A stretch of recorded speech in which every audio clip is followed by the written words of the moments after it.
Hello, my name is William Russian. I am a student at Alamance Community College. This video is part of my capstone project.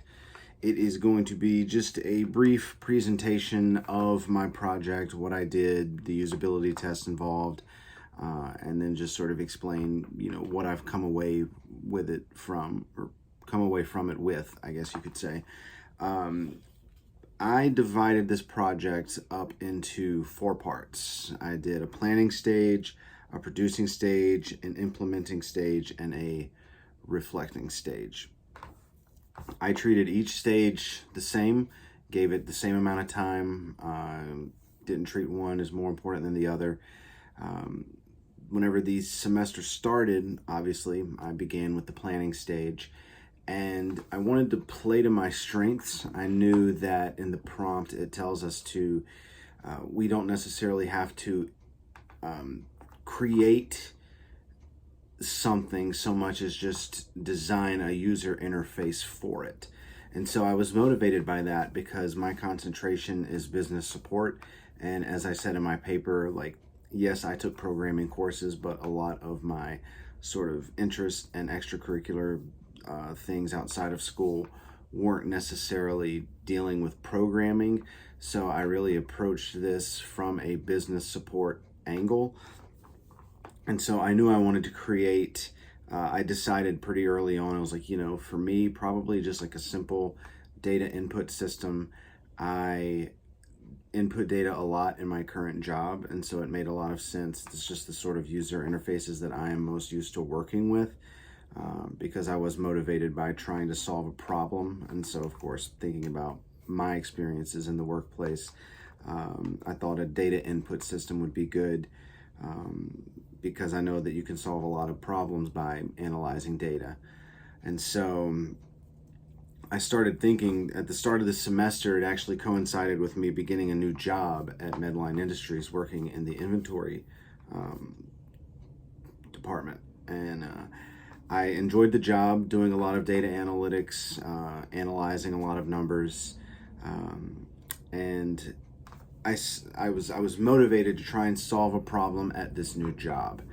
And so, as the paper said, I quickly got into working a lot in SAP, and there's this program, or this transaction, I guess you would say, called QM03. And it's supposed to search for items that are on what Medline calls OSIs, Operation Service Issues, where there's a problem, there's a shipment, there was too much, there was too little, the order is wrong, and you're trying to figure out what went wrong and how to resolve that issue. And so they file an OSI, a customer files an OSI saying, hey, this order that I placed with you was wrong. And so usually there are items associated with those OSIs because that's what the customer is ordering, is material from the warehouse. And so we're analyzing everything on SAP, and some of these OSIs have 6 or 7 items as a part of it. And whenever you're trying to do research on previous OSIs, you want to make sure that you're able to know, okay, what all items have had issues before. And the problem that I recognized was this QM03 transaction that you could run on SAP. It would only search one item from an OSI, even if it had 5, 6, 7, even 10 or more items associated with it. If you're only taking record of 10% of what has happened, then you're losing 90% of the valuable information. And so I knew, I was like, okay, this has to be fixable, and I brought it up to my supervisor, brought it up to his boss, and there wasn't a way around this. It was just one of those things where they just accepted that it was just a problem. And I said, okay, so let me try and fix it. So that's what I decided in my planning phase, where I said, okay, this is what my problem is going to try and solve. I felt very good about that. I felt like that was coming from a very good business support angle because there's a lot of communication involved whenever there are problems. You want to communicate with the team. You want to actually use the computer to communicate with the systems. I just thought it was good. I thought it was a good, solid foundation. And so I took that, I ran with that, and I moved on to the paper prototypes. Those were a lot of fun to make. I don't have them with me, unfortunately, because I did get rid of them after making them because I had used them. I left them at work and I just tossed them at work. But I do have, pardon my proofreading notes, but you could see some of the examples that I included in my paper were my mother, she's part of this organization called Stampin' Up, not important, where you could cut out things a lot for greeting cards. And I was like, well, this is great because this can really help me create a paper prototype. And so I went, cut out a lot of little buttons, much like the video that we had to watch for YouTube had me do. I cut it out, I assembled, I used a label maker, and literally had them use like a piece of paper, 8.5 by 11, treating it like a screen, treating it like an interface, pointing to what works, pointing to what doesn't. I knew that I wanted the user to get to the screen, type in the item number, type in the OSI number, all this different stuff. You wanted to be able to select where the item came from, what the date of the OSI was. It was a lot of useful Q&A, if you will. My group, I haven't even talked about my group. The people that I chose 2 people that I work with, I asked 2 people that I worked with if they would want to be part of my usability studies and a part of this project. And thankfully they agreed. My supervisor, Dave, was very eager because he really liked that I had focused on this problem in the warehouse, and so he wanted to try and resolve it no matter what it is we were doing. And so he was great. Christine was great. She started about a month after me, but she caught on pretty quick. And then I had 2 professional friends that I asked, Ben and Kelly, and then my mom. And they were all very eager to help. And whenever we had these paper prototypes, I was able to spend... Unfortunately, I had to do a Zoom session for my 2 friends that I don't work with. But my mother and the 2 people that I work with, we were able to actually make them, hold them, point them out, move buttons around, understand task dependencies such as, like, for instance, whenever we got to the location section, we knew if we were going to have this data be correct, we knew that certain things depended on others as far as how you're putting this data in. Like, there had to be some consistency because, we're trying to solve problems, and if we're going to go through the time of inputting this data, we may as well do it correctly and thoroughly. And so there were 2 rounds of the usability test. I had a rubric that I gave out, and the first round was okay. They didn't really understand what they were supposed to be doing, but the second round was a lot better. I was able to come up with like buttons to go from one screen to the next. That was a big thing. And then sort of understanding more of what it is they were doing. Like, I think a big part of it was it's a good idea, the problem I'm trying to solve, but it is very specific to this job. And so I think a big part of it was just understanding, okay, this is our motivation. This is why I'm having you do what we're doing. But after that after that stage, the paper prototyping stage, felt really good. Moved on, started using Balsamiq a little bit to create an interface. Again, I didn't really create the program itself. I just sort of had the interface. Again, it was very much a point and click kind of thing. I just sort of created like 3D versions of my paper prototypes, if you will. But my users, my participants, if you will, they loved it. That was a cool program because there's so many things that you're just not used to seeing in these interfaces that we interact with every day. We just don't realize it. There's so many patterns. There's so many things that are designed to help us, that are designed to expedite the process.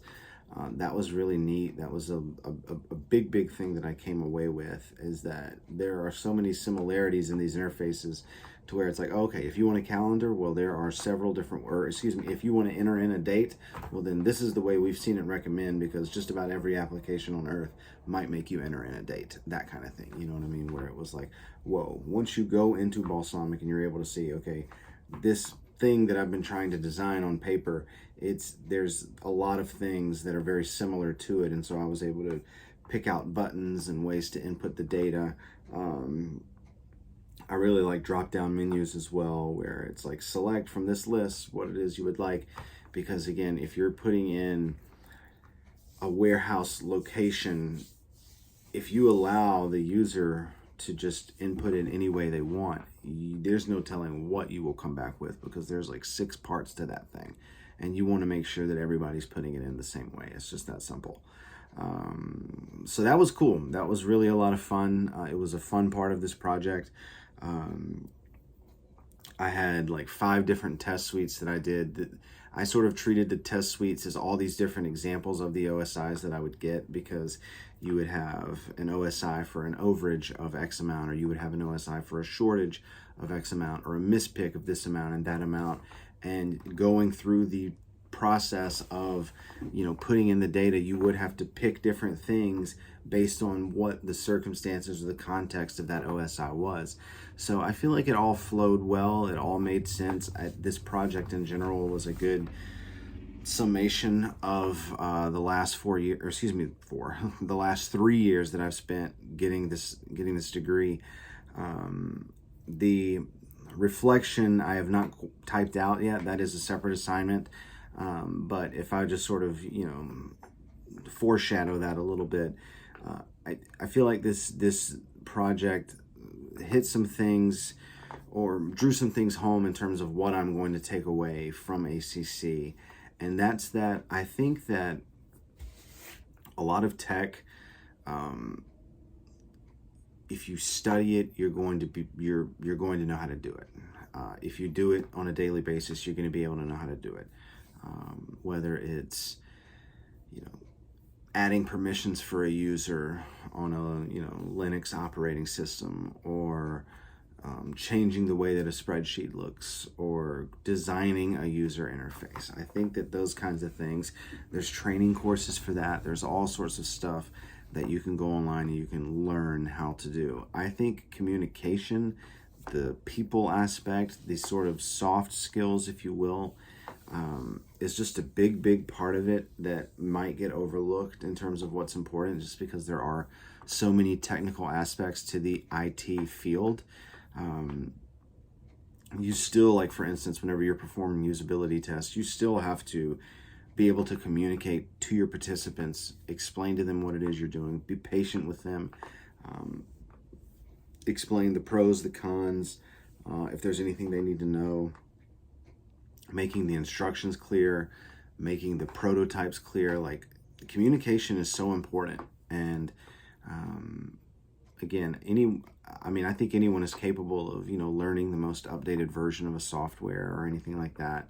But in order to improve, I think it's just important to, again, having open two-way communication with your colleagues, sharing problems whenever you recognize something at work, bring it up to someone else.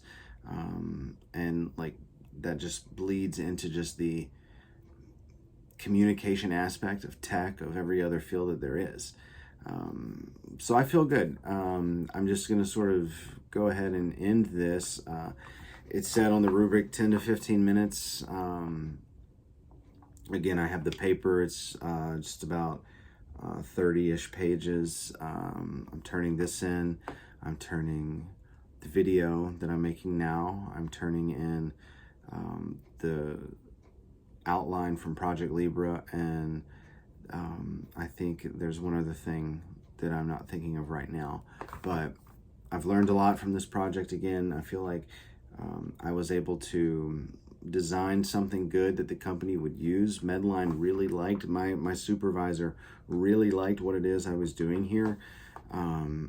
Medline uses so many different interfaces on a daily basis, so many different programs, that there needs to be something that brings all of those together. So that might be something that is seriously looked at. Like, what sort of user interface can bring all the other interfaces together? That might be the cream of the crop there. But I feel good. Here's to my final assignment. I have a couple of others for another class, but that will conclude this portion of this video. Thank you.